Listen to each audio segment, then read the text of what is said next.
여러분 안녕하세요. 불교 강사 고성기입니다. 오늘은 화가 나는 원인과 그 대처법에 대해서 말씀을 드리도록 하겠습니다. 불교에서는 이 화내는 마음, 분노를 진해라고 합니다. 그리고 이 화내는 마음, 분노는 아주 무서운 마음이라고 말씀하십니다. 화가 나면 해서는 안 되는 말을 하고 해서는 안 되는 행동을 합니다. 그 결과 몇십 년간 쌓아 올린 신용, 신뢰를 한꺼번에 잃어버린다거나 아니면 소중한 인간관계가 나빠지는 경우도 있습니다. 그리고 화를 내므로써 자기 자신의 정신적 아니면 육체적 건강에도 좋지 않기 때문에 이 화를 내는 마음을 잘 다스릴 필요가 있습니다. 그러기 위해서는 왜 화가 나는지, 화가 났을 때는 어떻게 해야 하는지에 대해서 오늘 말씀드리려고 합니다. 먼저 화가 나는 첫 번째 원인은 욕심 때문입니다. 불교에서는 우리를 힘들게 만드는 번뇌, 108번뇌 중에 세 가지 번뇌, 삼독의 번뇌가 있다고 말씀하십니다. 탐욕, 그리고 진해, 우치, 욕심, 탐욕. 이 마음은 내가 무언가를 원한다, 손에 넣기를 원한다. 아니면 이렇게 되기를 바란다. 내가 하고 싶은 대로 하고 싶다. 이것이 바로 욕심, 탐욕입니다. 탐욕은 끝이 없죠. 대표적인 욕구가 오욕, 5가지 욕구입니다. 식욕, 먹고 싶다, 마시고 싶다. 제욕, 돈이 있으면 좋겠다. 한 푼이라도, 10원이라도 더 벌고 싶다. 손해보고 싶지 않다. 더 벌면 더 내 것으로 만들고 싶다. 더 많은 돈을 손에 넣고 싶다. 제욕. 색욕은 남자가 여자를, 여자는 남자를 원하는 욕구, 색욕이라고 합니다. 명예욕, 평가받고 싶고, 인정받고 싶고, 다른 사람들이 나에 대해서 나쁘게 말하는 것을 듣고 싶지 않은 이 욕구가 바로 명예욕입니다. 그리고 5번째, 수면욕. 자고 싶다. 편하게 지내고 싶다. 귀찮은 일은 하고 싶지 않다. 이것이 바로 수면욕입니다. 이런 5가지 욕구, 오욕, 이 방해를 받으면 화가 납니다. 첫 번째, 분노의 원인은 내 욕심, 욕구, 탐욕이 방해를 받았을 때 화가 납니다. 화가 났을 때는 어떻게 하면 되는가? 6초간 참으면 화를 참을 수가 있다고 합니다. 하나, 둘, 셋, 넷, 다섯, 여섯까지 숫자를 세면 어느 정도 이 화는 가라앉습니다. 그렇기 때문에 세간에서는 이 화, 분노를 어떻게 다스려야 하는지 이것에 대해서 이 분노에 대해서 어떻게 조절해야 되는지 조언을 해주시는 분도 계십니다. 하지만 금방 이렇게 화가 난 것에 대해서 몇 초만 지나면 아니면 몇 분 지나면 가라앉는 이 화는 그렇게 해서 가라앉힐 수가 있지만 아무리 시간이 지나도 가라앉지 않는 분노도 있습니다. 밤에 잠을 잘 수 없는 분노. 그리고 그걸 생각하면 온몸이 막 떨리는 분노. 이런 분노도 있죠. 생각하면 생각할수록 잊혀지지가 않는 그런 분노도 있습니다. 이럴 때는 어떻게 해야 되나요? 이렇게 질문을 하시는 분이 계십니다. 이런 화, 이런 분노는 그냥 참는다고 해서 없어지지 않죠. 이럴 때 필요한 것이 바로 왜 내가 이 화가 나는 것일까? 이 분노의 정확한 원인을 아는 것이 중요합니다. 왜 나는 화를 내는 것일까? 첫 번째 이유는 내가 옳다는 생각 때문입니다. 내가 옳다는 생각 때문에 우리는 화를 냅니다. 정의로운 사람은 언제나 화를 내고 있다. 보통 아이들이 보는 애니메이션이나 아니면 어른들이 보는 영화에서도 마찬가지죠. 나쁜 악역이 있고 그 악역을 물리치는 정의가 있습니다. 정의로운 사람이 있죠. 그 사람은 항상 이 악역을 물리칩니다. 그리고 항상 이 악에 대한 정의로움으로 항상 분노하고 있죠. 사람과 사람의 싸움이 일어나는 것과 또 나라와 나라의 전쟁이 일어나는 그 원인은 정의와 정의와의 싸움입니다. 내가 잘못했다고 생각하면서 싸움을 하진 않습니다. 내가 잘못했다고 생각하면서 전쟁을 일으키진 않죠. 이것이 맞다.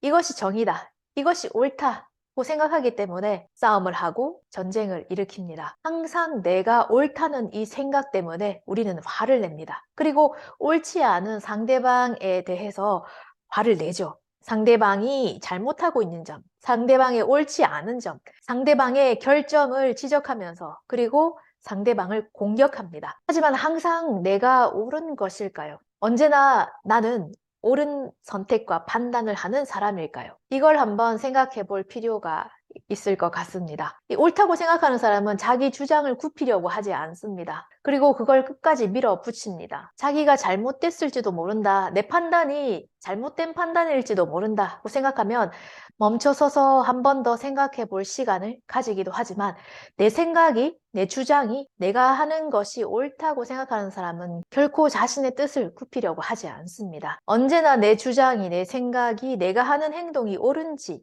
이것을 한번 뒤돌아 반성할 필요가 있습니다. 화가 나는 이유 두 번째, 내가 정말 상대방을 위해서, 무언가를 위해서 최선을 다했다, 다해줬다. 나는 이만큼 했다. 이런 생각이 있을 때, 이런 생각이 강할 때 상대방에 대한 화가, 분노가 일어납니다. 내가 원한 만큼 상대방이 반응해주지 않을 때, 내가 해준 만큼 상대방이 나에게 되돌려주지 않을 때 나는 이만큼 이렇게까지 너를 위해서, 자식을 위해서, 남편을 위해서, 아내를 위해서, 아니면 이 회사를 위해서, 다른 사람들을 위해서 열심히 했다. 하지만 그것에 대한 보답을 받지 못했을 때, 못했다고 느꼈을 때 우리는 화가 납니다. 화를 냅니다. 내가 이만큼 해줬는데 왜 그만큼의 보답이 없나? 이 마음이 우리를 화를 내게 합니다. 불교에서는 그럼 화가 났을 때 어떻게 하면 좋은가? 그 대처법에 대해서 불교에서는 인내하라, 참고 견디라고 말씀을 하십니다. 이렇게 참고 견디라고 말씀을 드리면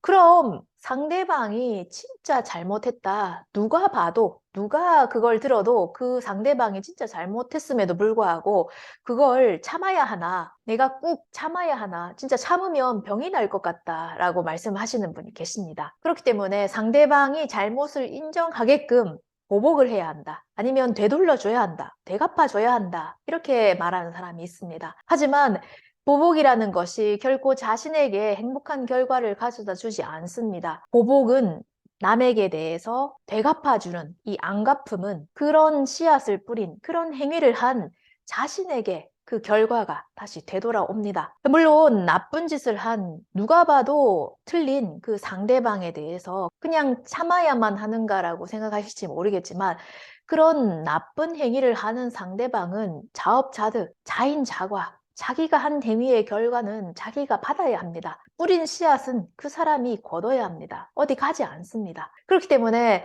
누가 봐도 나쁜 짓을 한 그 사람이라면 언젠가는 꼭 반드시 그 사람이 뿌린 씨앗의 결과를 자기 자신이 거둬야 합니다. 내가 되갚아주지 않더라도 나쁜 짓을 한 상대방은 반드시 그 결과를 받습니다. 반대로 그 상대방에게 되갚아준다고 해서 내가 나쁜 씨앗을 뿌렸을 때 그 씨앗은 나에게 돌아오기 때문에 상대방에게 되갚아주는 보복을 하기보다는 내 자신이 더 행복해지는 길을 선택해서 내 자신이 더 행복해지는 씨앗을 뿌리는 것이 더 중요합니다. 참고 견딘다. 그리고 나 자신을 뒤돌아보면서 반성을 할 필요가 있습니다. 나는 왜 이런 결과가 나에게 나타났을까? 내 자신을 뒤돌아보면서 반성을 하고 그리고 내 인생이, 내 삶이 더 좋은, 더 풍요로운, 더 행복해질 수 있는 방향으로 나아갈 수 있게 정확한 방향, 옳은 방향을 향해서 노력을 하는 것이 중요합니다. 한정된 시간, 한정된 인생입니다. 다른 사람들을 미워하고 그것에 대해서 안갚음하면서 보복을 하는데 내 시간과 인생을 허비하는 것보다 내 인생이 더 행복해지는 쪽으로